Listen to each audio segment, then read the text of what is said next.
بسم اللہ الرحمن الرحیم۔ السلام علیکم پیارے دوستو۔ درود پاک، درود شریف، درود ابراہیمی، ہم سبھی ان ناموں سے واقف ہیں۔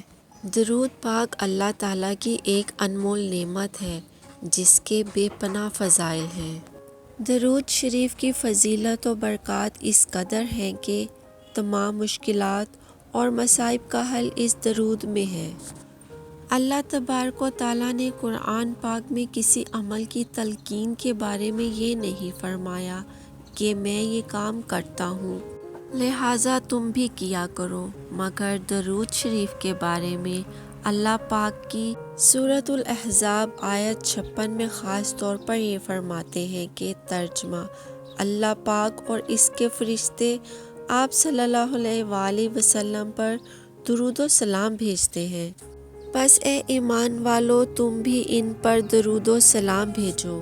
سبحان اللہ، کتنا عظیم ذکر ہے جس کے ذاکر خود اللہ پاک ہیں۔ اس بات پر غور کریں تو یہ نتیجہ سامنے آتا ہے کہ درود شریف اللہ پاک کی بارگاہ میں قبول ہی قبول ہے۔ تو جس دعا کے اول و آخر درود شریف پڑھا جائے گا وہ دعا کیوں قبول نہ ہوگی؟ حضرت عمر بن خطاب فرماتے ہیں کہ دعا آسمان و زمین کے درمیان معلق رہتی ہے اور اس کا کچھ حصہ اوپر نہیں چڑھتا جب تک کہ تو اپنے نبی کریم علیہ الصلاۃ والسلام پر درود پاک نہ بھیجے۔ درود شریف کے فضائل اور احکام اتنے زیادہ ہیں کہ اس پر مفصل اور مختصر سینکڑوں کتابیں لکھی جا چکی ہیں۔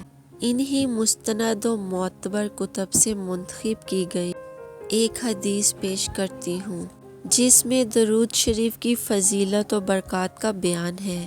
حضرت ابو طلحہ فرماتے ہیں کہ ایک دن نبی کریم صلی اللہ علیہ وآلہ وسلم خوش و خرم تشریف لا رہے تھے۔ ارشاد فرمایا میرے پاس حضرت جبرائیل تشریف لائے اور کہا یا رسول اللہ، کیا آپ اس بات پر راضی نہیں کہ آپ کا کوئی امتی آپ پر ایک بار درود پاک پڑھے تو میں اس پر 10 بار درود پاک پڑھوں؟ آپ کا امتی آپ پر ایک بار سلام پڑھے اور میں اس پر 10 بار سلام پڑھوں؟